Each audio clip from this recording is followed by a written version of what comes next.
Cinema Wellman. I am your host, David, and today it's time for me to finally admit that I know nothing about film. I always knew I'd need to confess this at one point or another. I tend to be a walking, talking imposter syndrome at times. As I've always said, I don't know anything about movies other than what I like and I don't like. I never claimed to know more than anyone else about film. I just spend a lot of my time watching them. I have a history of hating movies that everyone loves, and I've been honest about admitting that I didn't understand movies that real film people tend to marvel over. But earlier this month, I watched a movie that had me questioning everything from my majoring in film, which I question every day of my life, to this little show that I produce basically for friends and family. I saw a movie earlier this month that went farther over my head than any film that I've ever seen, and it left me with so many more questions than answers. It also had me thinking about other films that I could bundle together for this confession episode, and I didn't have to think that long on that question. So here, in chronological order of my screening, are the three films that have combined over the years to make me question my devotion to something I may know a lot less about than I have always thought. Full disclosure, I know nothing about film. Let's begin with 1977's Eraserhead. Not rated 89 minutes. IMDb says 7.3. Directed by the great David Lynch. IMDb also says, quote, Henry Spencer tries to survive his industrial environment, his angry girlfriend, and the unbearable screams of his newly born mutant child. I first saw Eraserhead when I was in high school. I had been accepted to Boston University as a film major, so I felt the need to watch as many important films I could get my VHS hands on before heading to Commonwealth Avenue. After watching this, I thought that I may have made a major mistake. That synopsis by IMDb doesn't even begin to describe the nightmare fuel this entire film is. Maybe I should add incoherent nightmare fuel. There's no dialogue in the first 10 minutes of the film. There's no dialogue in the last 25 to 30 minutes of the film.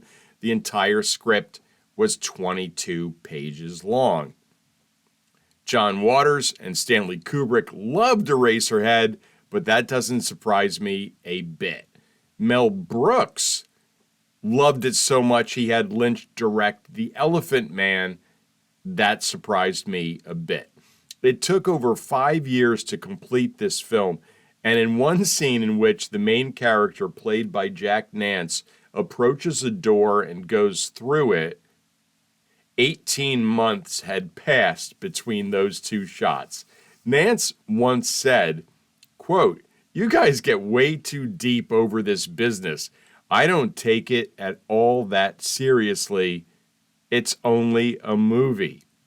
Yes, thank you. Even the star didn't understand it.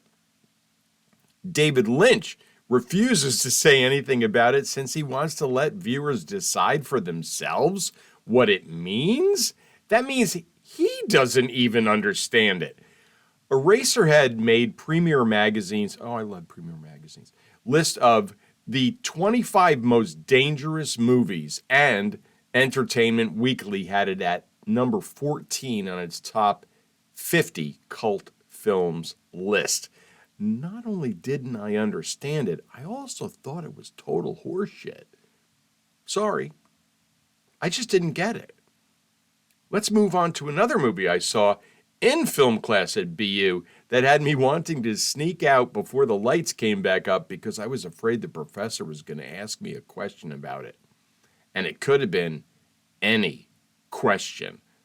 From 1960, La Ventura, not rated, 144 minutes. IMDb says 7.7. and directed by the great Michelangelo Antonioni.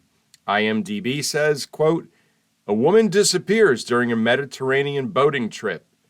During the search, her lover and her best friend become attracted to each other.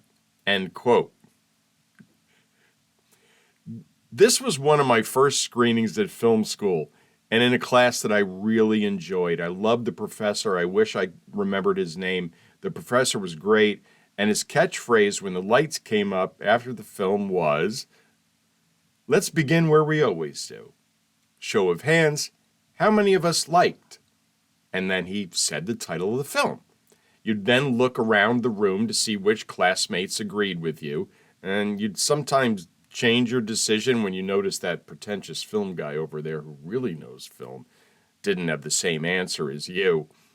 Since I didn't chicken out and scamper before the lights came up, I took part in the post-screening vote. My hand was down, and I was one of the only ones. I was a fraud. I was a film poser. I didn't endure.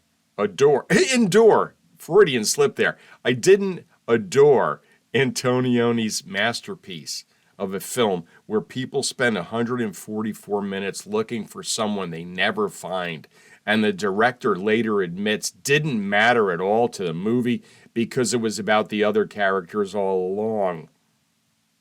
I got a bit of vindication when I later read that it was roundly booed at its premiere at the Cannes Film Festival, and the crowd was also yelling, cut, during some of the lengthy scenes. At least someone agreed with me.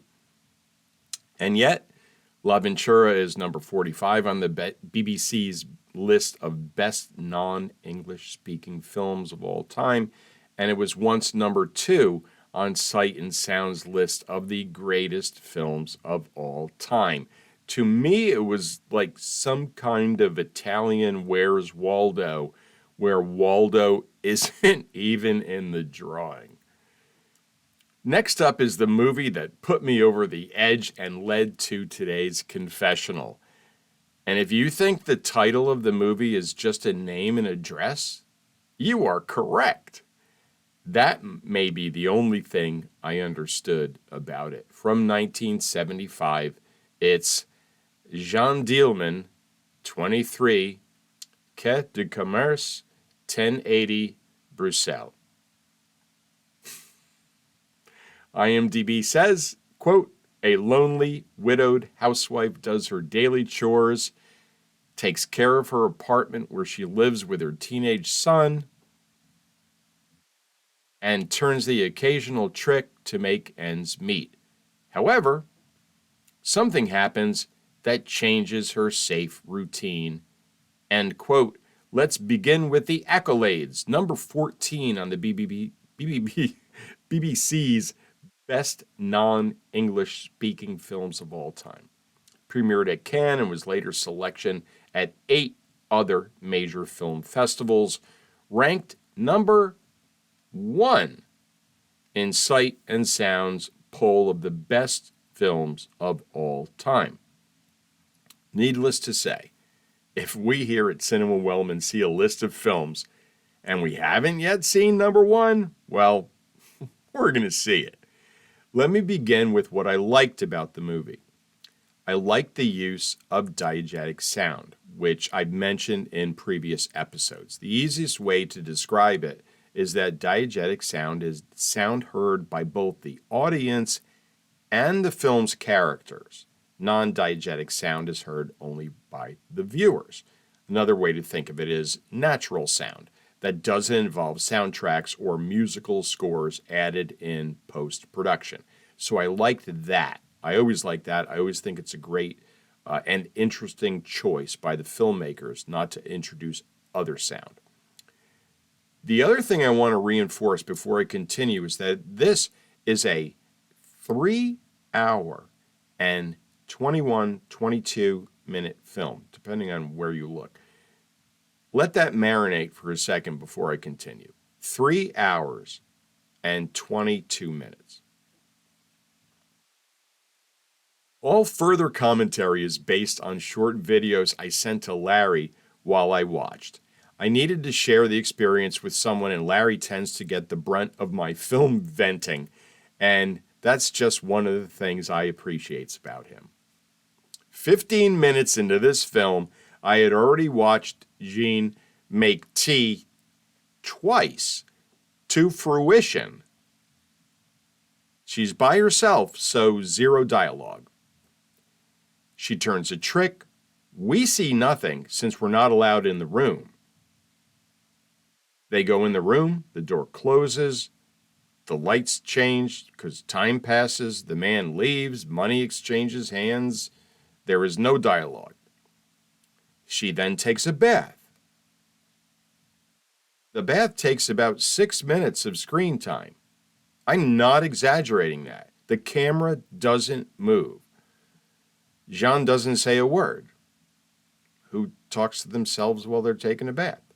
Who takes a bath? She then makes a meatloaf. Have you ever watched anyone make a meatloaf? Without speaking? In a silent kitchen? For 5, 6, 7 straight uninterrupted minutes? I have. At this point, I texted Larry and said I'd change my mind about this entire film if the last 45 minutes were Jean sitting silently in her kitchen waiting for the meatloaf to be done. That you should see.